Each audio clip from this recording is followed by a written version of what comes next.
হায়, যৌতুকের সারাসারি নাই, মহারানার কোনো খবর নাই, যৌতুকের সারাসারি নেই। হাই গজব আসবে না কেন?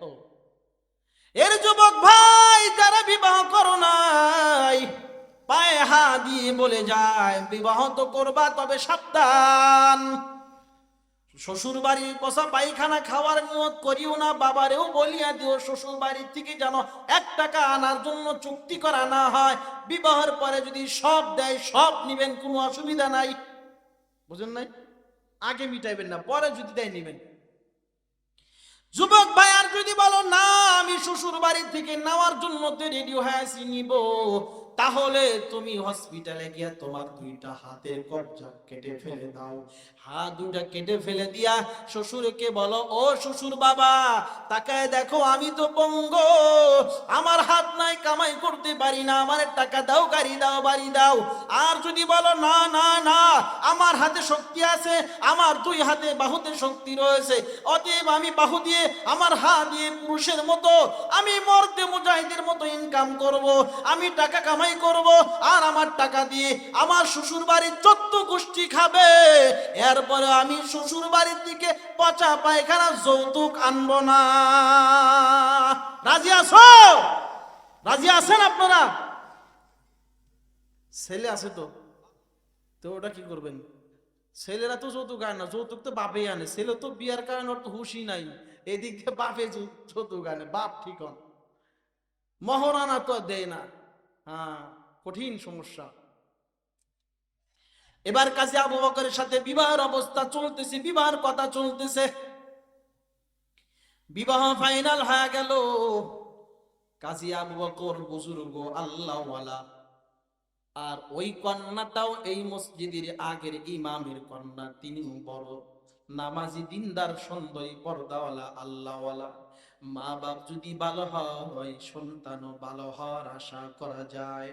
গাছ যেমন ভালো হয়, ফল তেমন ভালো হয়, ঠিক কিনা? গাছ যদি ভালো না হয়, ফলটাও ভালো হয় না।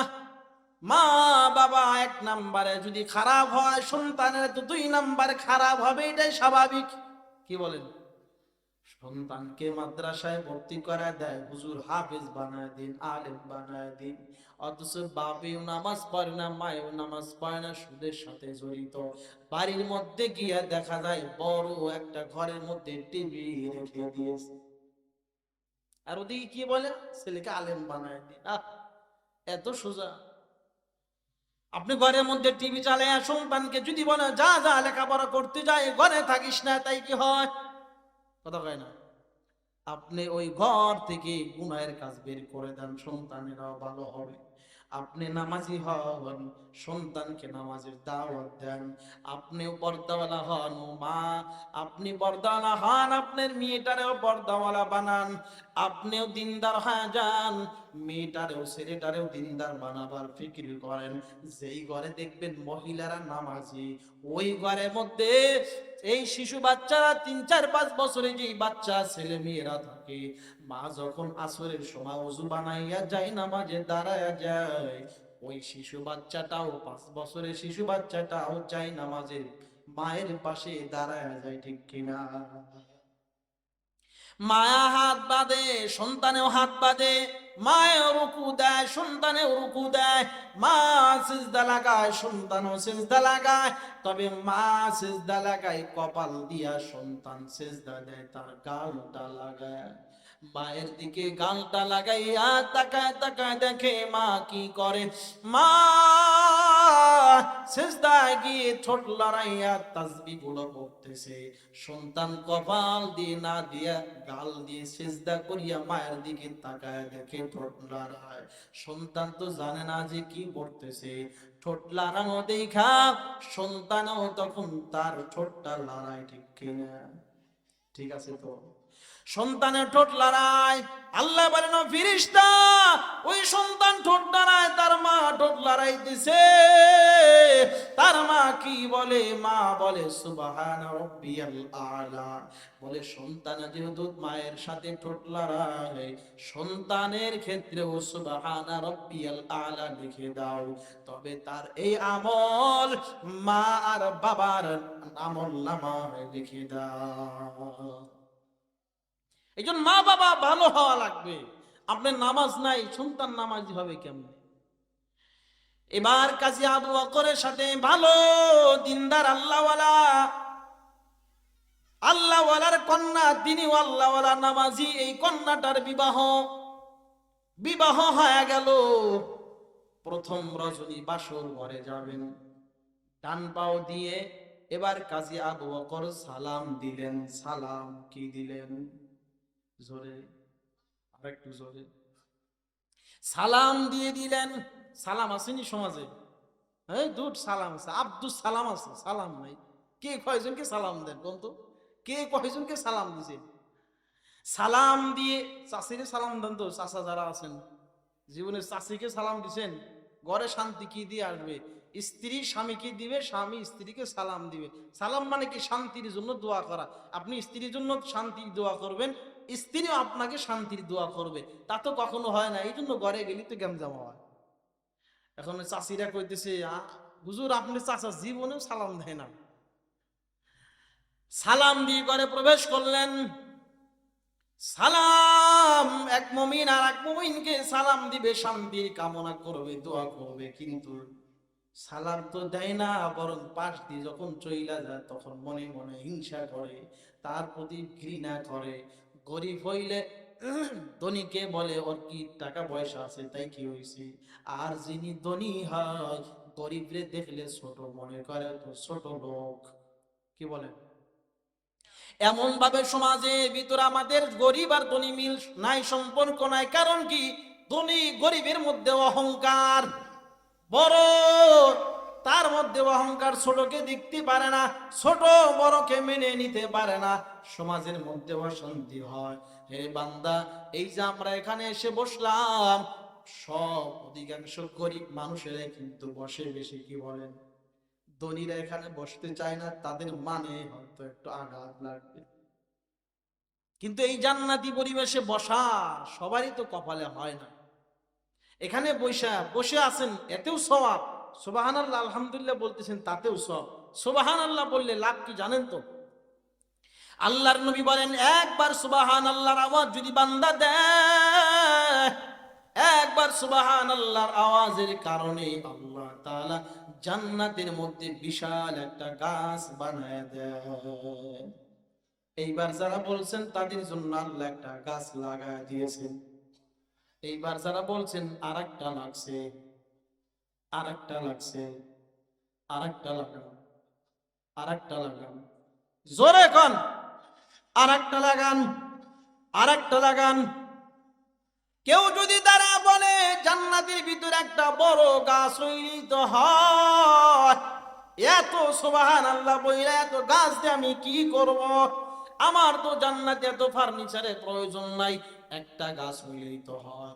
বলেন, দুনিয়াতে আমরা গাছ লাগাই নিজের জমিতে না অন্যের জমিতে? যারা কয় না তারা অন্যের জমিতে লাগান। হ্যাঁ, এখানে বসে সুবহানাল্লাহর আওয়াজ দিব, আর জান্নাতের ভিতরে আমার আল্লাহ আমার জন্য একটা গাছ লাগায় দিবেন। তার মানে হলো সুবহানাল্লাহ বললে জান্নাতে গাছ লাগবে, আর যেই জায়গায় লাগা হয়, যেই জায়গার ভিতরে গাছটা লাগানো হবে, জান্নাতের ওই জায়গাটা তোমার আমার জন্য বুকিং করা চলতেছে। আরেকটা লাগছে, আরেকটা লাগান, আরেকটা লাগান, জোরে কন, আরো জোরে।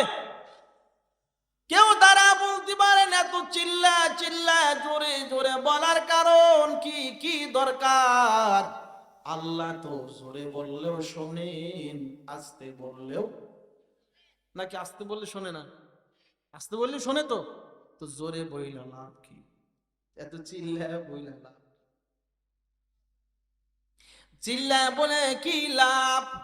এখানে জোরে জোরে আওয়াজ দিয়ে আমি সুবহানাল্লাহ আলহামদুলিল্লাহ বলবো, আর আমার আওয়াজ যত দূর পর্যন্ত যাবে, যত মাখলুক শুনবে, সব মাখলুক গুলো হাসরে ময়দানে তোমার আমার জন্য সাক্ষী হয়ে দাঁড়া যাবে। আরো জোরে, আর একটু জোরে, আর একটা গাছ লাগান, আর একটা লাগান, আর একটা লাগান, আল্লাহু আকবার। যত বলবেন তত লাগবে, অসুবিধা আছে? লাগাবেন তো? আচ্ছা, হ্যাঁ, খালি কয়ে তুলবো। আচ্ছা, কয়ে তুলাতেও পারতেছি না মনে করে। আল্লাহ, গাছ বিক্রি করবেন না? কয়টা কলি দিবেন, আমি কিনবো। হ্যাঁ, আল্লাহ আল্লাহ। এবার কাজী আবু বকর সালাম দিয়ে বাসর ঘরে ঢুকে গেলেন। আমি কিন্তু বলতেছিলাম 4 গুণওয়ালা মানুষের জান্নাতি। 1 নাম্বার হলো ঈমান, 2 নাম্বারে নেক আমল। এই নেক আমলের মধ্যেই ঢুকে আছি। নেক আমল কবুল হওয়ার জন্য আরো 4টা গুণের প্রয়োজন। 1 নাম্বারে ইলম, 2 নাম্বারে বিশুদ্ধ নিয়ত, 3 নাম্বারে ধৈর্য, 4 নাম্বারে ইখলাস। এই গুণগুলো লইয়া যদি বান্দা ইবাদত করে কবুল হয়ে যায়, দামি হয়ে যায়। ওই দামি বান্দা এবার কাজী আবু বকর সালাম দিয়ে বাসর ঘরে ঢুকে গেলেন। বাসর ঘরে যাওয়ার পর বিবি সাহেবার সুন্দরী রূপসী চেহারার দিকে তাকাবে, বিবি সাহেবার চেহারার দিকে তাকাবে, কিন্তু কাজী আবু বকর ঘরে ঢুকিয়াই ওই বিবির চেহারা দিকে না তাকাইয়া শুধু তার গলার মধ্যে যেই স্বর্ণের হার ঝুলানো রয়েছে, হাতের মধ্যে যে স্বর্ণ রয়েছে, কপালের মধ্যে স্বর্ণ, এই স্বর্ণগুলোর দিকে কাজী আবু বকর তাকায় আছে, একাধারে তাকায় আছে। দীর্ঘ সময় স্বর্ণের দিকে তাকায় আছে, অবলাগ নিদ্রে তাকায় আছে, অন্য কোনো খেয়াল নাই। স্বর্ণের দিকে তাকাইয়া তাকাইয়া সময় পার করতেছে। বিবি সাহেবা টেনশনে পড়ে গেল। আমার তো এলাকার মানুষ বলেছিল আমার বিবাহ হবে একজন আল্লাহওয়ালা বুজুর্গর সাথে, কিন্তু কই, ইনি তো বুজুর্গ না, ইনি তো আল্লাহওয়ালা না। কারণ আল্লাহওয়ালা যদি হয়, ইনি তো স্বর্ণের দিকে তাকায়া তাকায়া স্বর্ণের লোভী হবে না। আল্লাহর ওলি যদি হয়, আল্লাহওয়ালা যদি হয়, তাহলে তো দুনিয়ার কোনো লোভ তার থাকতে পারে না, ঠিক কিনা? আল্লাহওয়ালা বুজুর্গ যারা হয়, তারা তো দুনিয়ার কোনো লোভ নাই, কোনো লোভ নাই। তারা শুধু কেমন করে আখিরাতের ভিতরে আল্লাহকে পাবো, আল্লাহকে রাজি করার জন্য দুনিয়ার সম্পত্তি টাকা পয়সা সব ফালাইয়া শুধু আল্লাহর দিকে দৌড়ায়। কিন্তু কাজী আবু বকর তাকে দেখে স্বর্ণ আর স্বর্ণ, স্বর্ণ পায়া পাগল হয়ে গেল। বিবি সাহেবা টেনশনে পড়ে গেছে, কি ব্যাপার, বুজুর্গর সাথে তো আমার বিবাহ হওয়ার কথা ছিল, ইনি তো বুজুর্গ না, ইনি তো আল্লাহওয়ালা না, তাহলে আমার কি দুনিয়াদারের সাথে বিবাহ হয়ে গেল? ওই দুনিয়াদারের সাথে যদি বিবাহ হয়, আমার তো জীবনটা বরবাদ হয়ে যাবে, আমার জীবনটা ধ্বংস হয়ে যাবে, কি উপায়? এবার বিবি সাহেব আর টেনশন করতেছে, স্বামীর প্রতি কেমন যেন একটু দুর্বল, একটু খারাপ ধারণা কল্পনা করতেছে। এই খারাপ ধারণা কল্পনার অবস্থায় স্বামী টের পেয়ে গেল। স্বামী টের পায় বিবিকে ডেকে বলে, ও বিবি, তুমি কি আমার প্রতি কোনো খারাপ ধারণা করো? বলে, হ্যাঁ। আপনি কিন্তু আমি শুনেছি আল্লাহওয়ালা, কিন্তু তো আপনি আল্লাহওয়ালা না, আপনি দুনিয়াদার, স্বর্ণের লোভী। আপনি স্বর্ণ পাইয়া আমি স্ত্রীকে বলে গেছেন, স্বর্ণের লোভে আপনি পাগল হয়ে গেলেন, স্বর্ণের লোভে আপনি পাগল, বিবির কথা আপনার মনেই নাই। এবার বিবি বিবি এবার স্বামীর দিকে বলতেছে, আপনি তো দুনিয়াদার, স্বর্ণের লোভ করতেছেন। স্বামী এবার জবান খুলে বলে, ও বিবি, আপনার কোনো টেনশন নাই। বিবিকে বলতেছে, ও বিবি, তুমি আমাকে দুনিয়াদার, স্বর্ণের লোভী বলতেছো, কিন্তু আমি দুনিয়াদার না, আমি স্বর্ণের লোভীও না, আমি স্বর্ণের লোভ করি না। কারণ ওই মক্কার জমিনে স্বর্ণের, আচ্ছা, আমি ওই মক্কার জমিনে স্বর্ণ পাইয়া তো নেই নাই, আজ আমার বাসর ঘরে আমি স্বর্ণের লোভিত হতে পারি না, স্বর্ণের লোভী না। বিবি বলে তাহলে আপনি আমার দিকে না তাকাইয়া স্বর্ণের দিকে তাকাইয়া কেন সময় পার করতেছেন? এবার স্বামী বলে, ও বিবি, আমি স্বর্ণের দিকে তাকাইয়া লোভী না, লোভী না, স্বর্ণের দিকে তাকাইয়া আমি আল্লাহর কুদরত দেখতেছি। স্বর্ণের দিকে তাকাইয়া আমি আল্লাহ পাকের কুদরত, আমি আল্লাহ পাকের কুদরত দেখি তোমার এই গলার হারের ভিতরে, স্বর্ণের ভিতরে। এরে ভাই মুমিন বান্দারা, আল্লাহর মাখলুকাত নিয়ে গবেষণা করে, চিন্তা ফিকির করে। প্রত্যেকটা জিনিসের মধ্যেই, মাখলুকাতের মধ্যেই তো আল্লাহর কুদরত, আল্লাহর জ্ঞান পাওয়া যায়। বান্দা তুমি আল্লাহরে কোথায় গিয়ে তালাশ করো? তোমার আমার ভেতরেই তো আল্লাহর পরিচয়টা ঢোকানো আছে। এই জিহ্বা নামক মেশিন দিয়া ঘন্টার পর ঘন্টা কথা বলা হচ্ছে। এই জিহ্বা নামক মেশিন দিয়ে জন্মের পর থেকে কথা চলতেছে, আজও পর্যন্ত এই জিহ্বা ব্যথা হয় নাই। এই জিহ্বা চলতেছে, এই বাতি জ্বলে, বিল দিতে হয়, কিন্তু জিহ্বা নামক মেশিন চলতেছে। এই জিহ্বার গোড়ায় গিয়ে কেউ তো কোনোদিন তেল, মোবিল, তেল, পেট্রোল দেয় নাই। তাহলে এই জিহ্বাটা কে চালায়, কিভাবে চলে? এই জিহ্বাটা কে চালায়, কি চালায় যদি একবার তালাশ করে নাও, তালাশ করে তুমি কিছুই পাইবা না। একমাত্র তালাশ করে দেখবা জিহ্বাটা যিনি চালান তিনি হলো আমার আল্লাহ। কোথায় গিয়ে তুমি আল্লাহরে তালাশ করবে ভাই? আল্লাহ পাক বলেন তোমার ভেতরেই তো আমি রয়েছি, তোমার ভেতরেই তো আমি আছি, আল্লাহ আমি রয়েছি। ওয়াফি আনফুসিকুম আফালা তুবসিরুন।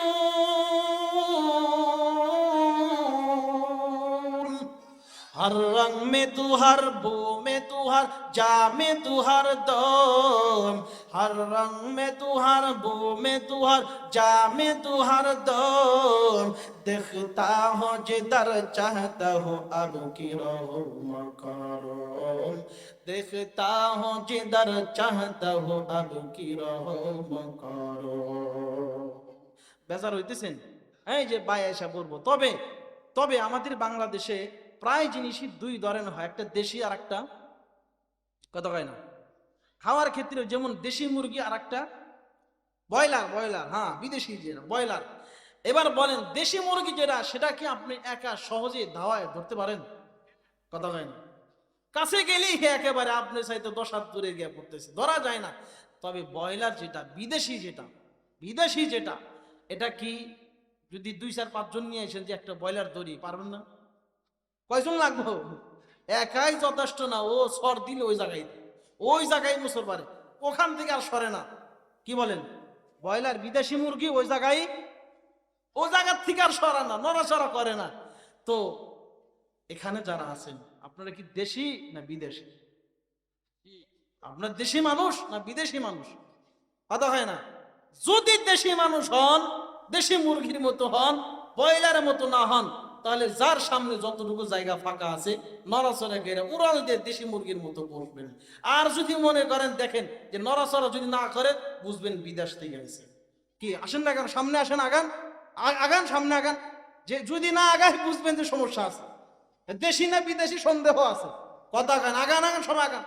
হ্যাঁ, বাইজান রানে এসে দেখে যে মাহফিল ফিরি দিতে দিতে সব ফিরি হয়ে গেছে, হুজুরের কোনো দাম নাই।